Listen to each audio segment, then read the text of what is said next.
2008 DSC అభ్యర్థులకు jobs.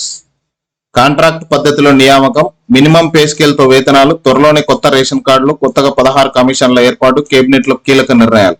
ఇక్కడ cabinet నిర్ణయాలు ఇవ్వడం జరిగింది. కాళేశ్వరం అవినీతిపై విచారణ కమిటీ చైర్మన్ గా retired CJ Pinaki Chandrabose.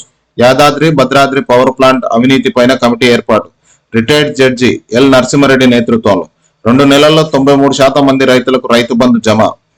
ORR చుట్టూ మహిళా సంఘాల ఉత్పత్తుల బ్రాండింగ్ యూనిట్ల ఏర్పాటు. 2-3 ప్రాంతాల్లో 30 ఎకరాల విస్తీర్ణంలో. వేసవిలో తాగునీటికి ఇబ్బందులు తలెత్తకుండా చర్యలు. 4,50,000 ఇందిరమ్మ ఇండ్ల నిర్మాణం. ప్రతి అసెంబ్లీ సెగ్మెంట్ లో 3,500 చొప్పున కేటాయింపు.